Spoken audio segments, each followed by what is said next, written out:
Hello student, তোমরা যারা ক্যালকাটা ইউনিভার্সিটির আন্ডারে থার্ড সেমিস্টারের ছাত্রছাত্রী আছো এবং তোমাদের রাষ্ট্রবিজ্ঞান সাবজেক্টে অনার্স আছে, তোমাদের জন্য আজকের ক্লাসটা খুবই গুরুত্বপূর্ণ। আজকের ক্লাসে তোমাদের ডিএসসিসি 4 পেপারের একটি মক টেস্টের প্রশ্নপত্র নিয়ে আলোচনা করব। তোমাদের সিলেবাসের মধ্যে থেকে মোস্ট ইম্পর্টেন্ট প্রশ্নগুলো যেগুলো পরীক্ষায় আসতে পারে সেগুলো এই মক টেস্টের প্রশ্নপত্রের মধ্যে রাখা হয়েছে। তোমরা মক টেস্টের প্রশ্নপত্রটা দেখে নাও। আর তোমরা যারা ইংলিশ ভার্সনের স্টুডেন্ট আছো, তোমরাও আজকের ক্লাসটা দেখো, কারণ তোমরা মক টেস্টের প্রশ্নগুলো ইংলিশেও পেয়ে যাবে। তোমাদের প্রথমেই 5 নম্বরের প্রশ্নের 3টে অ্যান্সার করতে হয়। 5 নম্বরের জন্য আমি যে প্রশ্নগুলো এখানে রেখেছি দেখো, ভারতের দলব্যবস্থার বৈশিষ্ট্য আলোচনা করো। নেক্সট আছে পশ্চিমবঙ্গের যে কোনো একটি রাজনৈতিক দলের মতাদর্শ লেখো। রাজ্য পরিষদ কি, আঞ্চলিক পরিষদের কার্যাবলী লেখো। নেক্সট অর্থ কমিশনের গঠন ও কার্যাবলী লেখো। এবার মডিউল 1 থেকে আলোচনা করব বড় প্রশ্নগুলো। তার আগে যে বিষয়টা একটু বলার আছে, আজকে তোমাদের 8টার সময় লাইভ ক্লাস হবে এই ডিএসসিসি 4 পেপারের ওপরে। সেখানে আমি বলে দেব তোমাদের পরীক্ষার জন্য তোমরা শেষ মুহূর্তে কি করবে, অর্থাৎ কি করা দরকার বা কোন প্রশ্নগুলো মোস্ট ইম্পর্টেন্ট এবং কোনগুলো তোমরা বাদ দিয়ে পড়বে, সেগুলো কিন্তু আমি আজকে লাইভ ক্লাসে বলবো। তোমরা লাইভ ক্লাসে অবশ্যই উপস্থিত থাকবে। আমাদের 8টার সময় থেকে আজকে লাইভ ক্লাস আছে। দেখো, এবার মডিউল 1 থেকে বড় প্রশ্ন যেগুলো রেখেছি দেখো, প্রথমে দেখো 20 নম্বরের প্রশ্ন, ভারতের রাজনীতিতে ব্যবসায়ী গোষ্ঠীর ভূমিকা। নেক্সট আছে 1990 থেকে ভারতের দলব্যবস্থার প্রকৃতি ও পরিবর্তনশীলতা সম্পর্কে আলোচনা করো। নেক্সট, ভারতের রাজনীতিতে আঞ্চলিক রাজনৈতিক দলগুলির উদ্ভবের কারণগুলি বিশ্লেষণ করো। নেক্সট, ভারতের রাজনীতিতে শ্রমিক সংগঠনের ভূমিকা বিশ্লেষণ করো। এবারে মডিউল 2 থেকে তোমরা দেখে নাও। মডিউল 2 এর প্রথম প্রশ্ন, ভারতের নির্বাচন কমিশনের গঠন ও কার্যাবলী আলোচনা করো।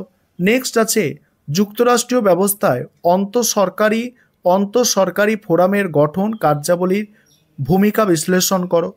তারপরে আছে কি, যে কোনো একটি প্রশ্নের উত্তর 10 নম্বরের, ভারতের নির্বাচনী সংস্কারের ওপর টিকা।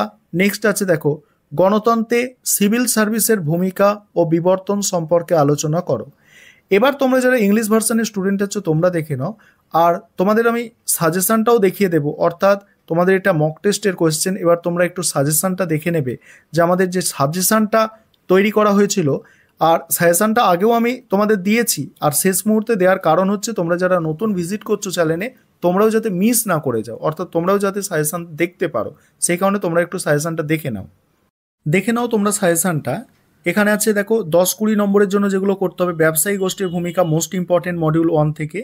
ভারতের রাজনীতিতে শ্রমিক সংগঠনের ভূমিকা, ভারতের যে কোনো একটি রাজনৈতিক দলের মতাদর্শ কর্মসূচি।